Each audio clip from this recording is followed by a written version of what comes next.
Hello नमस्कार दोस्तों, प्रिय विद्यार्थियों। आज अपन करेंगे मॉडल पेपर का भाग थर्ड करेंगे। अपन ने भाग फर्स्ट और सेकंड कर लिया है, जिसके अंदर बेसिक छोटे छोटे क्वेश्चन थे। इस मॉडल पेपर के अंदर अपन थोड़े से 3 नंबर 4 नंबर 5 नंबर यानी कि थोड़े बड़े नंबर के क्वेश्चन लेंगे। ठीक है बच्चों। अब देखो क्वेश्चन यहाँ पे लिखे हुए हैं, आप देख लो। अच्छे क्वेश्चन है सारे के सारे, और सारे एग्जाम पॉइंट ऑफ व्यू से बहुत ही अच्छे क्वेश्चन है। ठीक है, देखो क्वेश्चन नंबर 23। पहले तो क्वेश्चन पढ़ते हैं। क्वेश्चन ये कह रहा है कि ई व एफ क्रमशः त्रिभुज ABC की बराबर भुजाएं हैं। ई व एफ क्रमशः त्रिभुज ABC की बराबर भुजाएं हैं। तो सबसे पहला काम है अपन त्रिभुज ABC बनाते हैं। ठीक है, क्वेश्चन नंबर 23 इसका आंसर। तो सबसे पहला काम है त्रिभुज ABC बनाते हैं। त्रिभुज ABC, त्रिभुज ABC की बराबर भुजाएं कौन है? AB और AC। इसने कहा कि ये AB और ये AC, ये दोनों बराबर हैं। तो साथ में अपन लिखते भी जाएं कि इसमें अपने को दिया है, सभी का कुछ न कुछ रीजन होता है। कुछ चीज़ें अपने को दे रखी होगी। क्यों दी हुई है? क्योंकि कुछ इसलिए दे रखी होती है कि अपने को जो भी दर्शाना है, जो भी अपने को ज्ञात करना है, जो भी अपने को सिद्ध करना है, उसके अंदर क्वेश्चन के अंदर जो दिया हुआ होता है ना, वो मोस्ट इम्पोर्टेंट होता है। अपने को उसी दिए हुए में से ही खोज के निकालना है, वहीं से क्वेश्चन सॉल्व करना है। अब देखो ये दिया हुआ है कि AB बराबर AC, ये दो भुजाएं हैं वो आपस में बराबर हैं। चलो ठीक है, भुजाएं AB व AC के मध्य बिंदु बराबर भुजाएं हैं, और मध्य बिंदु कौन है? E और F। ठीक है, C से ये इसकी माध्यिका है, मध्य बिंदु पे आ रहा है, इसका मतलब ये माध्यिका है। ये है E और ये है F। फिर इसने कहा है कि अब यहाँ पर सिद्ध क्या करना है? सिद्ध करना है या फिर दर्शाना है?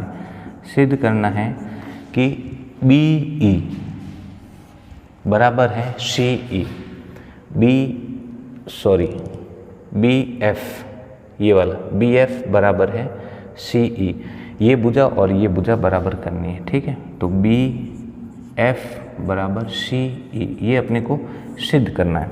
अब देखो, जब कभी भी किसी भी त्रिभुज में अगर अपने को कोई दो कोण बराबर करने हो, कोई भी दो भुजाएं बराबर करने हो, चाहे वो सर्कल हो, सर्कल के अंदर दो जीवाएं बराबर करनी हो, कहीं पे भी दो रेखाखंड बराबर करने हो, तो आपको क्या करना है कि ऐसे रेखाखंड, जैसे ये सिद्ध करना है कि BF बराबर है CE, तो फिर ऐसे दो त्रिभुज ढूंढो जिसके अंदर एक के अंदर ये आता हो और एक के अंदर ये आता हो। फिर दोनों त्रिभुजों को सर्वांगसम करो। जैसे ही आपने दोनों त्रिभुजों को सर्वांगसम किया तो उनकी संगत भुजाएं बराबर हो जाएगी और संगत कोण बराबर हो जाएंगे। तो मेरे कहने का मतलब ये है कि बच्चों, कहीं पे भी अगर दो कोण बराबर करने हो या फिर कहीं पे भी दो भुजाएं बराबर करनी हो, सीधा का सीधा जहाँ पर दोनों भुजाएं बराबर करनी, वो दोनों भुजाएं दोनों अलग अलग त्रिभुज में लाओ और फिर दोनों त्रिभुज को सर्वांगसम कर दो। देखो यहाँ पर लिखा हुआ BF, तो मुझे बताएं कि यहाँ पर BF कौन सी भुजा है? ये रही। CE कौन सी है? CE ये रही। अब मुझे एक ऐसा त्रिभुज ढूंढना है जिसके अंदर ये आए, एक ऐसा त्रिभुज ढूंढना है जिसके अंदर ये आए, फिर दोनों त्रिभुजों को सर्वांगसम करना है। बहुत अच्छा क्वेश्चन। देखो अब मैं क्या करता हूँ, BF यानी कि ये वाला त्रिभुज लेता हूँ। तो मैं लेता हूँ पहले त्रिभुज BFC तथा दूसरा लेता हूँ त्रिभुज, यहाँ से ले लो BEC। अब मैं अगर इन दोनों त्रिभुजों को सर्वांगसम कर दूं तो फिर मेरा आंसर निकल जाएगा। सिर्फ इतना ही करना है। अब सर्वांगसम करने के लिए अपने को 3 चीज़ों की ज़रूरत पड़ेगी। या तो अपने को दो साइड बराबर करनी है, एक एंगल बराबर करना है, या दो एंगल बराबर एक साइड बराबर करनी है, यानी कि टोटल 3 अवयव अपने को ज़रूरत पड़ेगी। तो मैं क्या करता हूँ, पहले इन दोनों त्रिभुज को ही बना देता हूँ। देखो पहले मैं ये वाला त्रिभुज बनाता हूँ, BFC, ये रहा। इस तरीके से बना हुआ है।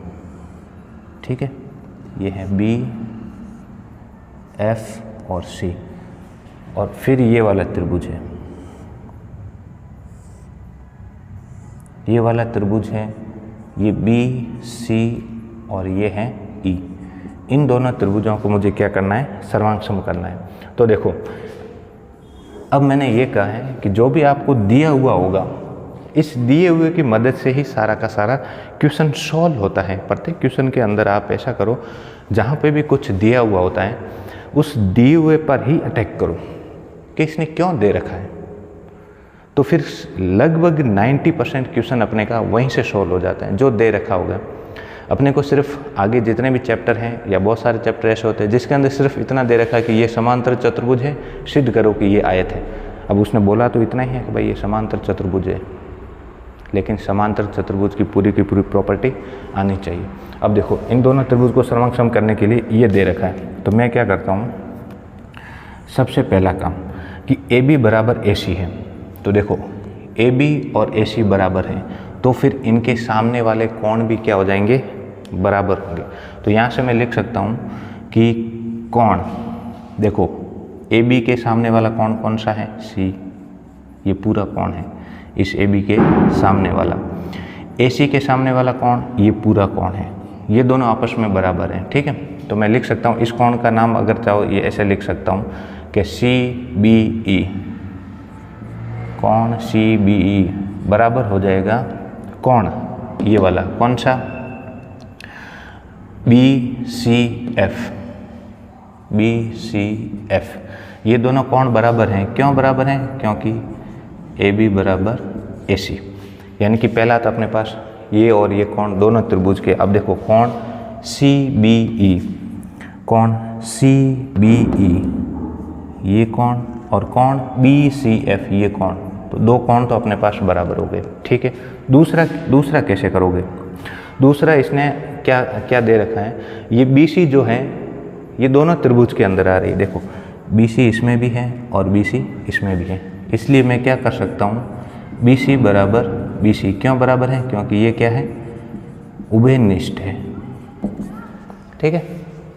अब एक चीज़ की और ज़रूरत पड़ गई अपने को, अब ये एंगल हो गया, ये साइड हो गया, अब एक या तो एंगल बराबर लाऊं या फिर एक साइड बराबर लाऊं, तो वो भी वापस क्वेश्चन के अंदर आओ, जो भी दे रखा होगा वो क्वेश्चन में ही दे रखा होगा।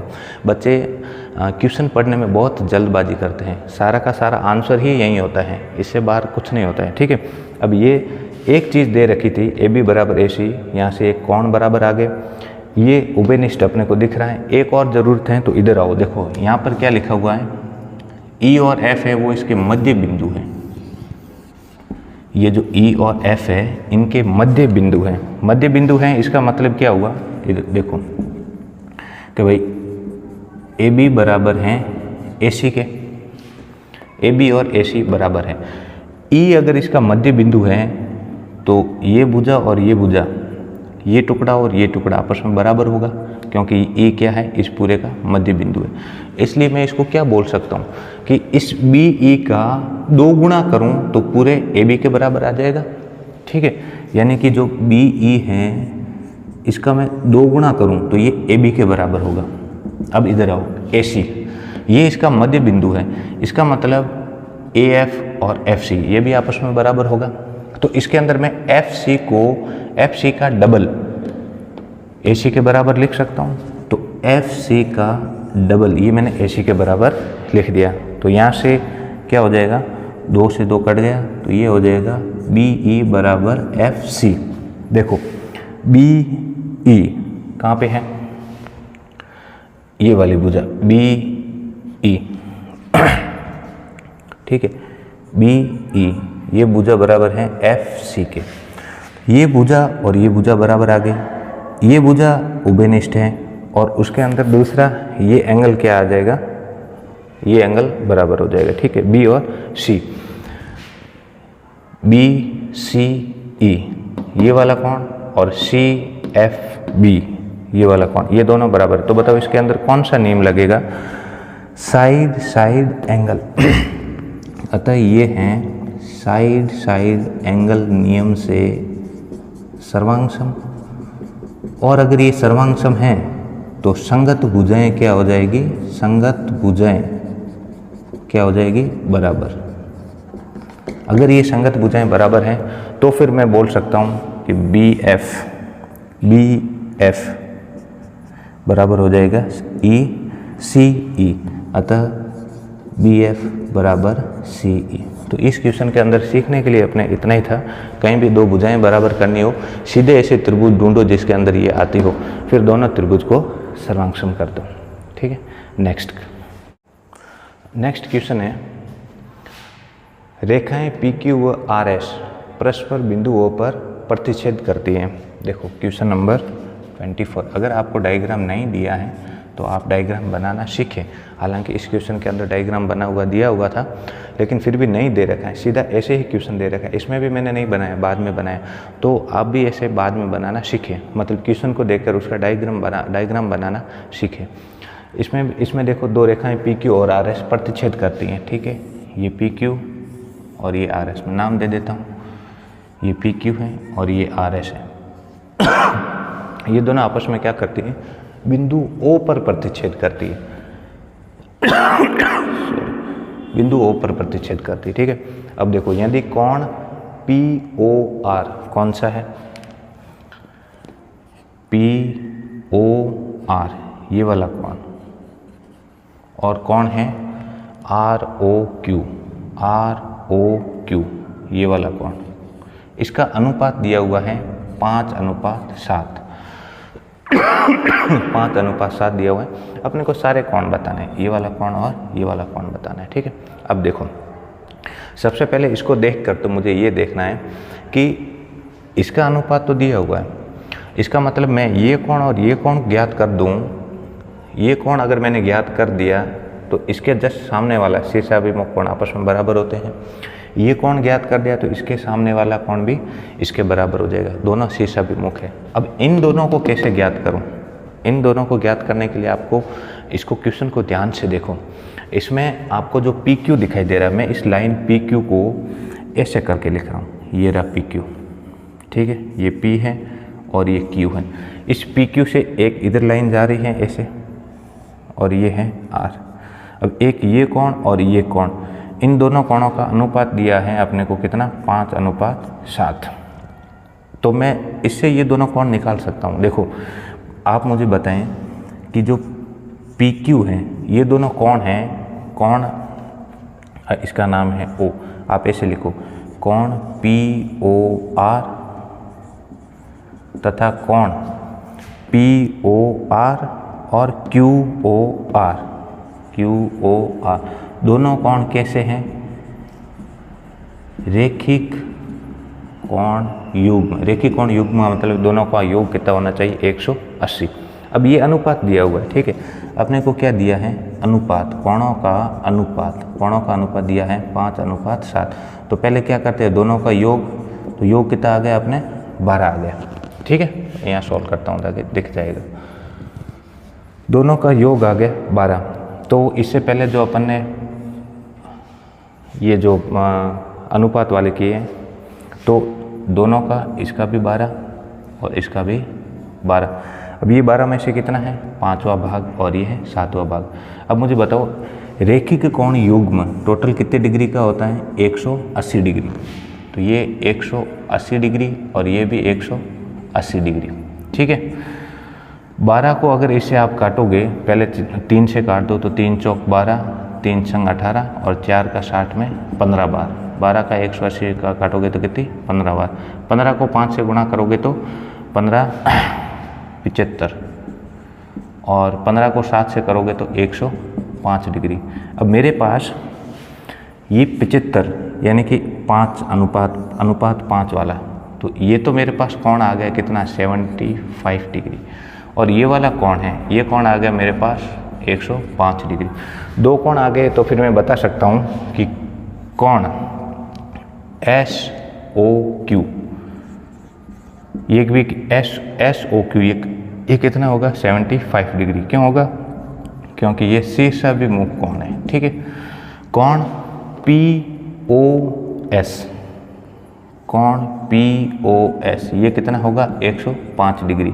क्यों होगा ये भाई 105 डिग्री, क्योंकि ये भी क्या है, शीर्षाभिमुख कोण है। ये 105 आ गया तो ये भी 105 हो गया। इस तरीके से अपने पास चारों कोण अपन बता सकते हैं।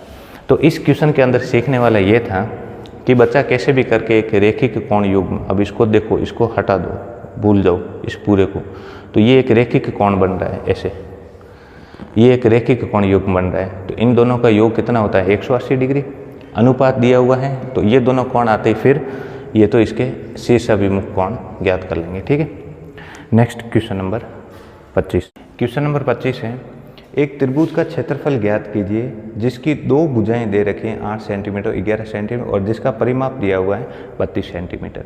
अगर मान लो किसी त्रिभुज का क्षेत्रफल ज्ञात करना है, उसकी दो ही भुजाएं दे रखी हैं या फिर 3 भुजाएं दे रखी हैं या भुजाओं से संबंधित हैं समबाहु त्रिभुज को छोड़कर, क्योंकि समबाहु त्रिभुज के अंदर उसका क्षेत्रफल ज्ञात करने का सीधा सूत्र होता है √3/4 भुजा स्क्वायर। तो यहाँ पे दोनों भुजाएं हैं, वो देखो, ये एक 8 सेंटीमीटर है और ये 11 सेंटीमीटर है, अलग अलग है। इसलिए अपन क्या करेंगे, हीरो सूत्र से इसको ज्ञात करेंगे। ठीक है, देखो, तो मैं पहले लिख देता हूँ कि भाई जो हीरो सूत्र है वो हीरो सूत्र होता है √S × S-A, S-B और S-C। अब अपने पास A है, B है, लेकिन C नहीं है तो ज्ञात करना पड़ेगा।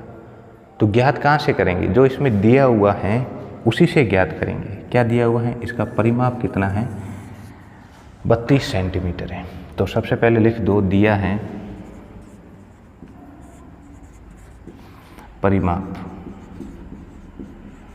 परिमाप कितना दे रखा है, 32 सेंटीमीटर। किसी भी चीज़ का परिमाप होता है उसकी कुल बाउंड्री का योग होता है। देखो, जैसे मान लो त्रिभुज है, इसकी भुजाएं हैं 2, 3 और 5, तो इसका परिमाप हो गया 3, 2, 5 और 5, 10। अगर कोई वर्ग है या आयत हैं, जो भी हैं, ये अगर मान लो तो इसका परिमाप कितना होगा, 2 और 2 4, 5 और 5 10, 14 हो जाएगा। पंचभुज है, कुछ भी है, पूरी बाउंड्री की कुल लंबाई होती है, वो उसका परिमाप होता है। ठीक है, अब देखो, परिमाप दे रखा है अपने को 32, यानी कि त्रिभुज की तीनों भुजाओं का योग दिया हुआ है। तीनों भुजाएं A + B + C सभी का योग कितना दे रखा है, 32 सेंटीमीटर। ठीक है, A का मान कितना है, दिया हुआ है, ये दिया हुआ में लिख दो। A बराबर दे रखा है 8 सेंटीमीटर और B बराबर दे रखा है 11 सेंटीमीटर। तो 8 + 11 + C आ गया 32। 11 और 8 कितने हो गए, 19 + C बराबर 32, यहाँ C बराबर हो जाएगा 32 - 19। तो C का मान कितना आ जाएगा अपने पास, 32 में से 19 गए तो पीछे बच गए 13 सेंटीमीटर। तो अपने पास A आ गया, B आ गया। अब ज्ञात करना है S क्या होता है, अर्ध परिमाप, यानी कि जो परिमाप है उस परिमाप का आधा, या फिर नहीं दिया हुआ तो आप इन तीनों भुजाओं को जोड़कर उसका आधा कर दो। तो परिमाप यहाँ तो दिया हुआ है 32, तो 32 का आधा करोगे तो कितना आ जाएगा, 16 सेंटीमीटर। अपने पास S आ गया, A आ गया, B आ गया, सीधा अपन फॉर्मूले में पुट कर देंगे। ठीक है, यानी कि √S का मान कितना है, 16। तो S × S - A 8, S - B, S - C कितना है, 13।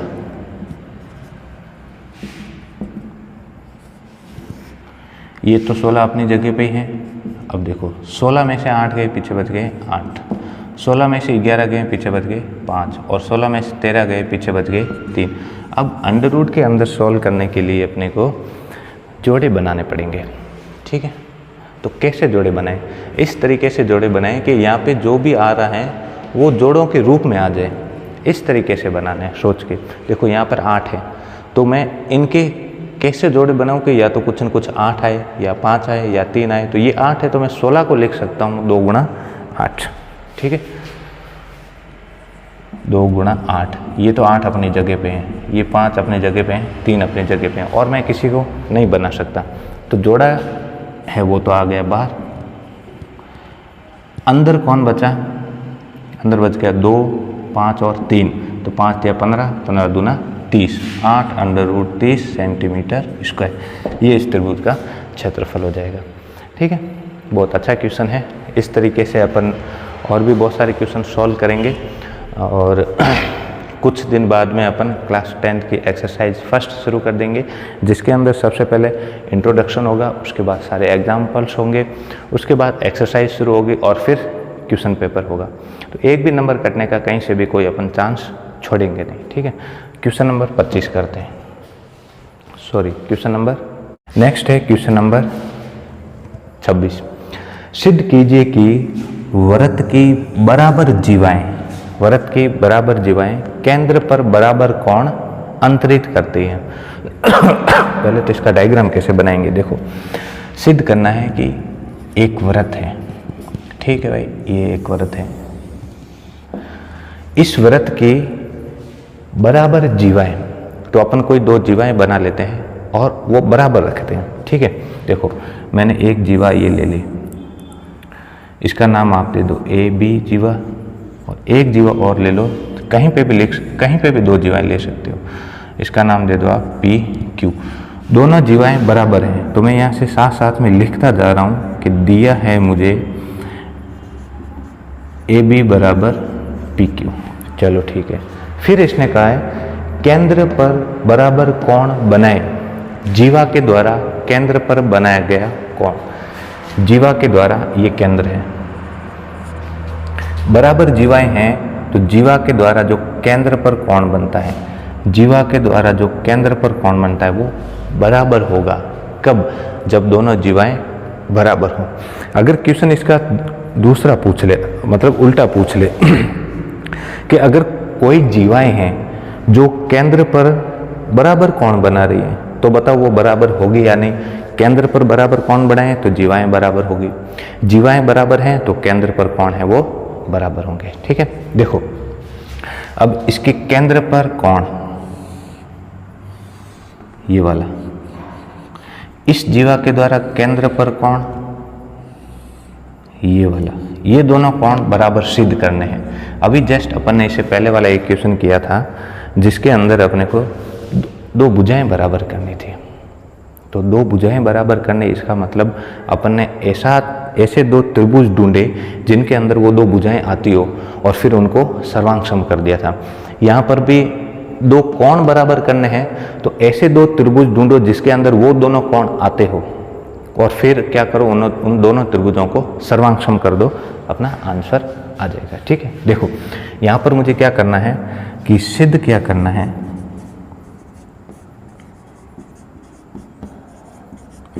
सिद्ध करना है कि कोण ACB बराबर है, बराबर करना है कोण QCP, दोनों बराबर करनी।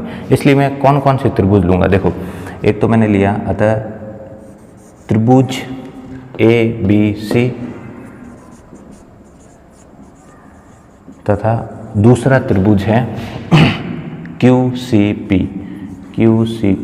दोनों त्रिभुजों को मैं क्या करूंगा, सर्वांग करूंगा। सर्वांग करने के लिए 3 अवयव की जरूरत पड़ेगी। सबसे पहला देखो, एक तो दिया हुआ ही है AB बराबर PQ, इसकी ये भुजा और इसकी ये भुजा बराबर है, तो पहला तो ये दिया है कि AB बराबर PQ, क्यों? क्योंकि जीवाएं क्या हैं, समान, ये अपने को दिया हुआ है। ठीक है, हो गया एक काम। अब दूसरा ढूंढो, अपने को पता है वृत्त की त्रिज्याएं होती हैं वो क्या होती हैं, बराबर होती हैं। आप मुझे ये बताएं, ये AC, इस त्रिभुज की AC और इस वाले त्रिभुज की QC, ये आपस में बराबर हैं, क्यों है? क्योंकि ये त्रिज्याएं हैं। तो AC बराबर QC, ये क्या है, वृत्त की त्रिज्याएं। अब ये त्रिज्या हैं तो देखो ये भी तो त्रिज्या हो जाएगी, इस वाले त्रिभुज की ये भुजा और इस वाले त्रिभुज की ये भुजा, केंद्र से परिधि तक की दूरी त्रिज्या होती है। तो CB बराबर CP, CB बराबर CP, ये भी क्या है, वृत्त की त्रिज्याएं। ठीक है, यानी कि अपने पास क्या आ गया, साइड साइड साइड, नियम से ये क्या हो जाएंगे, सर्वांगसम। अगर ये साइड साइड नियम से सर्वांगसम है तो फिर संगत कोण भी क्या होंगे, बराबर होगा। अतः संगत कोण क्या होंगे, बराबर। और अगर संगत कोण बराबर ये सिद्ध करना था, अतः कोण ACB बराबर हो जाएगा कोण QCP। ये दोनों कोण आपस में बराबर हो जाएंगे। तो इस तरीके से अपने ये अच्छे क्वेश्चन है। नेक्स्ट 2-3 और क्वेश्चन करते हैं क्षेत्रफल से रिलेटेड, शंकु वगैरह से, ठीक है। नेक्स्ट है क्वेश्चन एक शंकु का वक्र पृष्ठीय क्षेत्रफल ज्ञात कीजिए यदि शंकु की तिर्यक ऊंचाई और उसके आधार की त्रिज्या दी हुई। तो सबसे पहली बात है, जो शंकु होता है वो अपना एक आइसक्रीम की तरह होता है, आइसक्रीम होती है उस तरीके से होता है। या फिर अपन बोल दें कि जोकर की जो टोपी होती है ऊपर से गोल, फिर उसकी ऐसे, तो शंकु आकार आकृति होती है। कैसे होती है मैं बना के बताता हूँ पहले, ठीक है। तो क्वेश्चन नंबर 27 है, उसमें दिया हुआ कि एक शंकु, तो शंकु के जो ऊपर वाला हिस्सा होता है वो एक वर्ताकार होता है। ये जो मैंने इस तरीके से लिखा है ये बिल्कुल इस तरीके से गोल है, एक आपके सामने चूड़ी की तरह है ना, गोल है। तो ये इसकी त्रिज्या हो गई और ये इस तरीके से होता है शंक्वाकार, इसको बोलते हैं शंक्वाकार, ठीक है। तो ये शंकु हो गया। इसकी जो वृत्त है तो सीधी सी बात इसकी त्रिज्या होगी, यही शंकु की त्रिज्या है। इसकी जो सीधी ऊंचाई होगी वो ही ऊंचाई किसकी है, शंकु की ऊंचाई है। तो यहाँ पे दे रखा है कि यदि शंकु की तिर्यक ऊंचाई, अब देखो तिर्यक ऊंचाई इसको बोलते हैं, यहाँ से लेके यहाँ तक इसको बोलते हैं L। तो L ये भी क्या है, L, ये है तिर्यक ऊंचाई, ठीक है। तो सबसे पहले अपन क्या करते हैं कि वक्र पृष्ठ के क्षेत्रफल का सूत्र ज्ञात करते हैं, शंकु के वक्र पृष्ठ का क्षेत्रफल। तो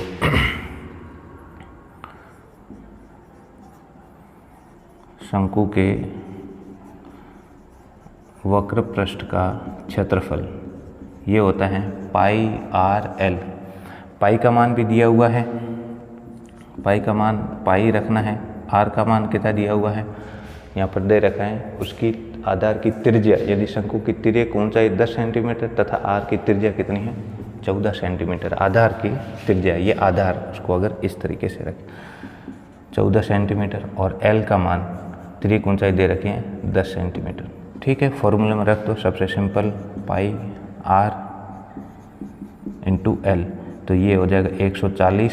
पाई क्षेत्रफल है इसलिए क्या हो जाएगा सेंटीमीटर स्क्वायर, आंसर, ठीक है। सिंपल क्वेश्चन था, बस अपने को पता होना चाहिए कि जो शंकु है उसका ऊपरी भाग वर्ताकार होता है, वो उसकी त्रिज्या होती है, ये सीधी होती है, ये शंकु की ऊंचाई होती है और ये शंकु की तिर्यक ऊंचाई होती है। अब देखो ये जो आपको दिख रहा है यहाँ से यहाँ तक, ये एक समकोण त्रिभुज है। इन तीनों में से R, H और L तीनों में से 2 दिया हुआ है, एक ज्ञात करना हो तो समकोण त्रिभुज के अंदर कोई भी 2 भुजाएं दे रखी हैं, तीसरी भुजा ज्ञात करने के लिए हमेशा किसका उपयोग करते हैं, पाइथागोरस प्रमेय का, क्योंकि ये एक समकोण त्रिभुज है, 90 डिग्री का है, ठीक है। तो नेक्स्ट क्वेश्चन करते। नेक्स्ट क्वेश्चन है, किसी शंकु की ऊंचाई व तिर्यक ऊंचाई दे रखी है और आयतन ज्ञात करना है। शंकु, इस शंकु की ऊंचाई और तिर्यक ऊंचाई, ये इसकी त्रिज्या है r, ये इसकी ऊंचाई है h और ये है तिर्यक ऊंचाई।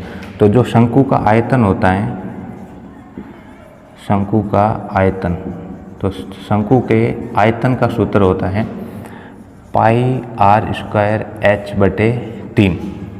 अब इन सब के अंदर पाई का मान तो अपने को पता है, या 22/7 या 3.14 रखेंगे या फिर पाई ही रखेंगे, जो ऑप्शन है उस हिसाब से। r का मान इसके अंदर कहीं दिया हुआ है, अपने को शंकु की ऊंचाई दी हुई है, ठीक है। जो दिया है वो मैं लिख देता हूँ, दिया क्या क्या है। शंकु की ऊंचाई h बराबर दे रखा है 21 सेंटीमीटर, ठीक है। ये यहाँ से लेके यहाँ तक ये दे रखा है 21 सेंटीमीटर। दूसरा अपने को दे रखा है तिर्यक ऊंचाई, तिर्यक ऊंचाई का मतलब है L का मान दे रखा है 28 सेंटीमीटर। L का मान कौन सा है, तिर्यक ऊंचाई ये है कितनी दे रखी है 28 सेंटीमीटर। आयतन ज्ञात करना है तो इसके अंदर अपने को यहाँ पर देखो आर, एच का मान पता है, एल का मान पता है, ठीक है। तो एल का मान फॉर्मूले में तो नहीं चाहिए, लेकिन अपने को ज्ञात आर का मान क्वेश्चन के अंदर कहीं नहीं दिया हुआ है, तो आर का मान कैसे ज्ञात करोगे। तो यहाँ पर देखो ये जो आपको त्रिभुज दिखाई दे रहा है, मैं यहाँ बना देता हूँ, ये वाला त्रिभुज, यहाँ से नाम दे दो चाहे पी क्यू आर। ये आर का मान है, ये इसकी एच ऊंचाई है 21 और ये दे रखा है 28 और ये 90 डिग्री का, मतलब ये समकोण है। तो 90 डिग्री के सामने वाली भुजा क्या होती है, कर्ण होती है। समकोण त्रिभुज होता है उसमें 90 डिग्री के सामने वाली भुजाएं होती हैं, वो कर्ण होती हैं। कर्ण पता चल जाए उसके बाद आधार और लंब चाहे किसी को भी लो, ठीक है। तो यहाँ से मुझे आर का मान ज्ञात करना, मैं इसको आधार मान लेता हूँ, ये आधार हो गया और ये लंब हो गया, ठीक है।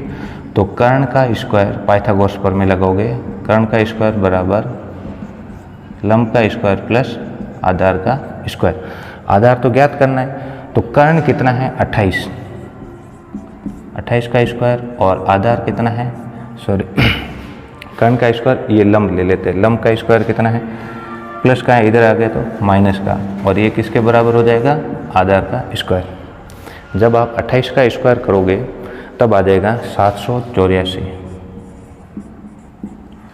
21 का स्क्वायर करोगे तो ये आ जाएगा 441। ये पूरा आधार को मैं आर स्क्वायर लिख दूं, अपने को सीधा यहाँ पर आर स्क्वायर का ही मान चाहिए, इसलिए रूट निकालने के लफड़े में ना पड़े, थोड़ा ध्यान रखते रहें इधर भी, ठीक है। 784 में से 441 के पीछे बच गए 343 बराबर आर स्क्वायर। आर का मान कितना आ जाएगा, √343। अब देखो आर का मान नहीं निकालना है, इसमें नहीं फंसना है, अपना टाइम वेस्ट होगा, क्योंकि अपने को सीधा किसका मान किसका रखना है, सीधा आर स्क्वायर का ही मान रखना है, ठीक है। तो मैं करता हूँ, जगह नहीं है तो इधर साफ कर देता हूँ। इसमें रखते हैं, फॉर्मूले में रखते हैं पाई का मान रख दो 22/7, आर स्क्वायर का मान सीधा रख दो 343, आर स्क्वायर एच का मान कितना है 21, इसको काट दो तो ये 7 तिया 21 पाई आर स्क्वायर एच बटे 3, तो ये 7 से 3 कट गए, ये 3 से ये 3 कट गया, तो ऊपर अपने कौन बच गया, एक तो 22 बच गया और एक 343 बच गया। तो इन दो 7546 सारा का सारा सेंटीमीटर में है। आयतन ज्ञात करना है तो सेंटीमीटर क्यूब आंसर। अच्छा क्वेश्चन था, बढ़िया। नेक्स्ट करते हैं क्वेश्चन नंबर 29। बेलन दे रखा है, लंबवर्तीय बेलन, तो सबसे पहले लंबवर्तीय बेलन का ही डायग्राम बना दो।